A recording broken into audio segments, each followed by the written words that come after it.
Welcome to Know Your Mobile. I'm Basil and we've got two phones here today that we're comparing for you. We've got the Nokia Lumia 920 and the Sony Xperia Z. Sony Xperia Z was recently announced at CES 2013 in Vegas. It's a beautiful device thanks to its glass front and back. It's also very, very capable. Not only is it waterproof, but it also packs quad-core specs. That's a Snapdragon S4 processor and a gorgeous 13 megapixel camera. It's the new Sony RS sensor, that's XMRS, which is capable of HDR video recording. But not to be outdone, Nokia's Lumia 920 is still a pioneer in the video and photo stakes thanks to its optical image stabilization on its camera.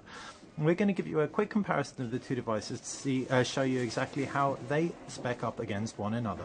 And we're going to kick off with the design, and both these devices are larger than your normal devices. The Sony Xperia Z packs a larger screen, however as a device on the whole it's still smaller. At just 6.9 millimeters, it's considerably thicker than the altogether beefier Nokia Lumia 920.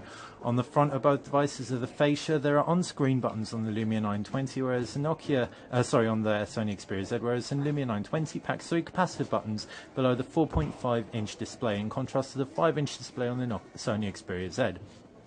To the left side of the Xperia Z is a power button and a volume rocker, and to the right side no buttons whatsoever, just flaps for the micro SD card slot and the micro USB port. On the right side of the Lumia 920, volume rocker, power button and a physical 2-stage camera button with no buttons to the left.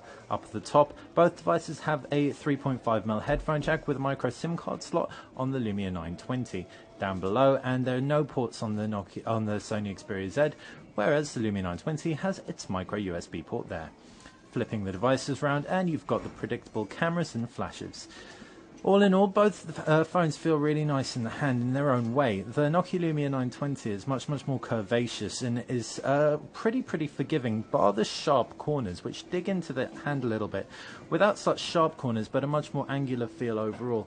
The Sony Xperia Z is more to handle. It, despite being thinner, is considerably more square. It doesn't feel quite as ergonomic. However, it is lighter and it's a little bit more elegant, we're not going to lie.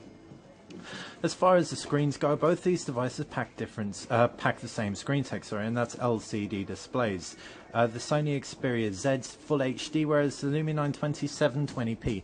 Pixel density on the Lumia 920 is still very high thanks to its smaller screen size, and we're definitely going to say that despite the Full HD display on the Sony Xperia Z, you're not going to be wanting for anything if you do go with the Lumia 920. The Lumia 920 has a bunch of really cool features as well that enable the touchscreen to work with your nail, for example, hypersensitive touchscreen. There are various other things that make the screen really stand out. Again, not to be outdone, the Sony Xperia Z packs its Sony Bravia screen technology and something called optic contrast, which is effectively a resin layer that is between the glass and the LCD display, and it produces great viewing angles and a gorgeous overall viewing experience. And we can attest to that. It does look great in the hand.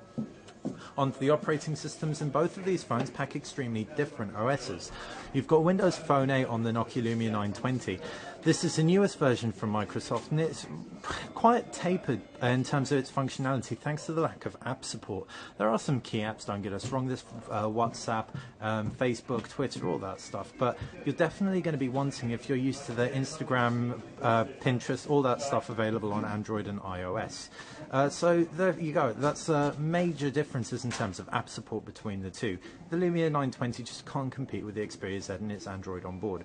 As far as operation goes, however, the Lumia 920 is considerably simpler. You just have two home screens, one with your shortcuts and the other with a list of all your applications. The applications can be pinned to the home screen with a long press, and it's really as easy as that. There's not much more to get your head around. There are a few omissions in terms of key UI functionality, such as a notifications bar, so you can occasionally miss calls and text messages and emails. However, if you don't need to be up to the minute connected all the time and aware of everything going on your phone, you should find the operating system very easy on the eye and simple to get your head around. Android, in contrast, is comprised of multiple home screens. It's a lot busier, and there's a lot more that you can do with it. And in turn, you might not want to jump for Android if you get confused by operating systems on your mobile very easily. Once you do get your head around Android, though, the sky is the limit, so we'd really recommend doing so. In terms of the cameras, the Nokia Lumia 920 packs an 8.9, I think, or almost a 9 megapixel sensor with the optical image stabilization. There's a 13 megapixel sensor on the Xperia Z. We can show you the optical image stabilization in action on the Lumia 920, and it really is fantastic. So if we take a picture, for example, we can see I'm shaking my hand on purpose. As soon as I half press on the actual camera button, you can see it minimizes handshake greatly, and that's because it has a floating lens element. It's the same technology as found on compact system cameras. The the Xperia Z, however's forte really lies in terms of its HDR video and Sony's new interface that it's implemented on the camera UI. Windows Phone's camera UI, which is what you'll get on this Nokia Lumia 920, is extremely limiting in terms of its core functionality. You won't get any of that with the Xperia Z. The Xperia Z's user interface is totally extensive. You can tweak the Jesus out of your pictures. There's also a great burst mode that lets you capture pictures at 10 frames per second.